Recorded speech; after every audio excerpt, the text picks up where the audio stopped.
ఇంకొంచెంసేపు ఆడుకోవడానికి వెళ్ళిరానా? త్వరగా వచ్చాయి. ఈ లోపు నేను రెడీ అయ్యి నీకు లెసన్స్ చెప్తాను. అలాగే మమ్మీ. తర్వాత మర్చిపోయాను, ఆటల్లో పడ్డాను అని కథలు చెప్తే కుదరదు.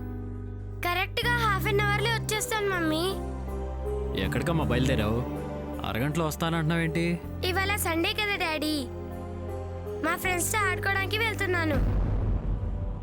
సండే అయినా మండే అయినా నువ్వు ఆడుకోవడానికి వెళ్ళడానికి వీల్లేదు. అదేంటండి?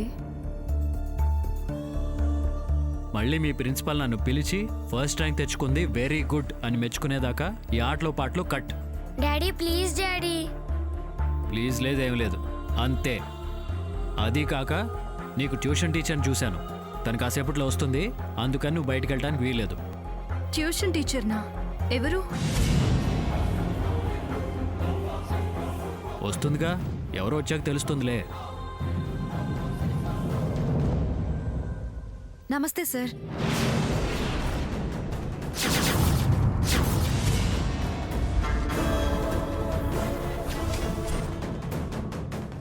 నమస్తే, వెల్కమ్. బహుశా తనే ట్యూషన్ టీచర్.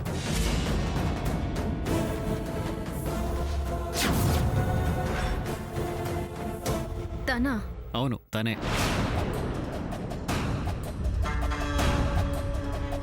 నేను ఎవరో అనుకున్నాను, తనే కదా భవిష్యని గుళ్ళ కాపాడింది. నమస్తే టీచర్. నమస్తే. Good girl.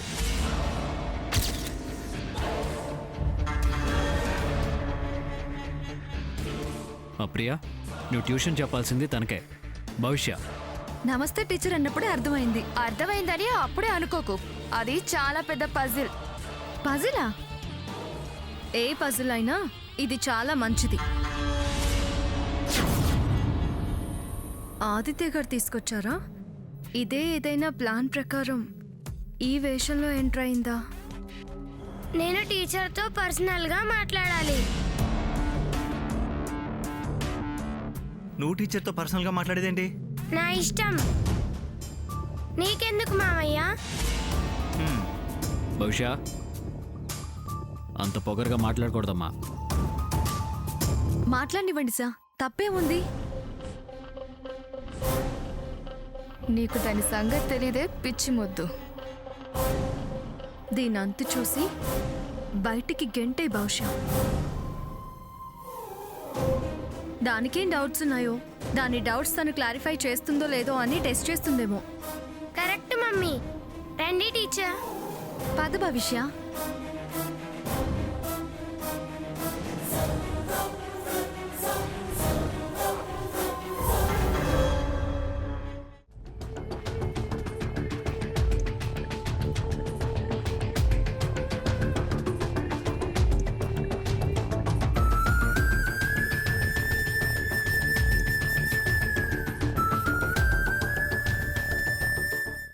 ధరణి, ఏంటమ్మా అంతలా ఆలోచిస్తున్నావు?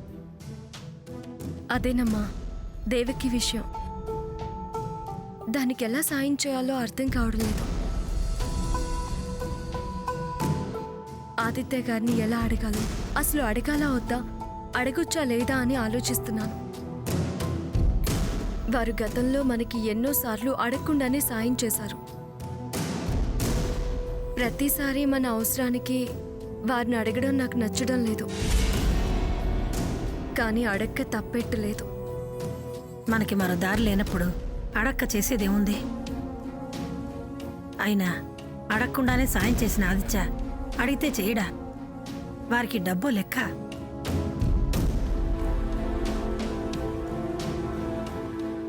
చూడు, ఎంత ఆలోచించినా ఆయన సాయం లేకుండా దేవకి కోరిక తీర్చలేం. వారేమనుకోరు గాని ఒకసారి అడుగు, వెనక ముందు ఆడకుండా చెప్పు. ఆయనే తప్పకుండా సాయం చేస్తారు. సరేనమ్మా, వీలు చూసుకొని అడుగుతాను. ఆ మాట అన్నావు, బాగుంది. ముందు ఈ పాలు తాగి ప్రశాంతంగా పడుకో. ఇప్పటికే చాలా పొద్దుపోయింది.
శ్రావణ్ శ్రావణ్ ఏంటి శ్రావణ్ ఎందుకలా ఉన్నావు? ఏం జరిగింది? ఆఫీస్లో ఏమైనా ప్రాబ్లమా? లేదు, అలాంటి ప్రాబ్లం ఏమీ లేదు. మరి ఎందుకలా ఉన్నావు? ఫ్యూచర్, మన ఫ్యూచర్ గురించి, మన పిల్లోడి ఫ్యూచర్ గురించి ఆలోచనలు అంతే. ఇప్పుడు ఏమైందని ఫ్యూచర్ గురించి బాధపడ్డా అంతగా ఆలోచించడం? ఇప్పుడు ఏం కాలేదు, కానీ ఎప్పుడు ఇలాగ ఉండిపోవాలా? వాడి జీవితం కూడా మనలాగే సాదాసీదా గడిచిపోవాలా? ఎంతకాలం ఇలాగే ఇదే స్థాయిలో లిమిటెడ్ ఆదాయంతో బతకాలి? ఏంటి శ్రావణ్ కొత్తగా మాట్లాడుతున్నావు? కొత్త జీవితం, కొత్త పేరు, మన భవిష్యత్ ఎదుగుదల ఎలా దీప్తి? శ్రావణ్ అంటే ఆదిత్య బహుమర్ది, ఆదిత్య కంపెనీలో ఉద్యోగి. అలాగే మన బాబు కూడా సన్ ఆఫ్ ఇండస్ట్రియలిస్ట్ అని నేను వాడు అనిపించుకోవద్దా? మన బాబు కూడా ఆదిత్య మేనల్లుడిగానే బతకాలా? పలానా వాడి మేనల్లుడు ఆదిత్య అనేలా మన బాబు ఎదగాలని నాకు ఉంది. నాకు తెలివితేటలున్నాయి, అనుభవం ఉంది. వారిలాగే నేను స్వతంత్రంగా ఎదిగా, స్వతహాగా నేను మంచి పారిశ్రామికవేత్తను, వ్యాపారవేత్తను అనిపించుకోవాలనుంది. అలాగే నా స్థాయి, మన సంపాదన పెంచుకోవాలనుంది. మనదే అంటూ ఒక సామ్రాజ్యం నిర్మించుకోవాలని నాకు కోరికగా ఉంది. అందుకే దీప్తి, నేను సొంతంగా వ్యాపారం మొదలు పెడదాం అనుకుంటున్నాను. సొంతగా వ్యాపారం మొదలు పెడతావా? అన్నయ్య బాధపడతాడు శ్రావణ్. బావ బాధపడతాడని బతుకు భవిష్యత్తు పాడు చేసుకుంటామా? మనకన్నా మన పిల్లల్ని ఉన్నతంగా ఆదిత్యవర్మ గారితో సమానంగా చూడాలనిపిస్తుంది. నువ్వు చెప్పేది నిజమే అనిపిస్తుంది శ్రావణ్. అన్నయ్యతో మాట్లాడి చేద్దాం.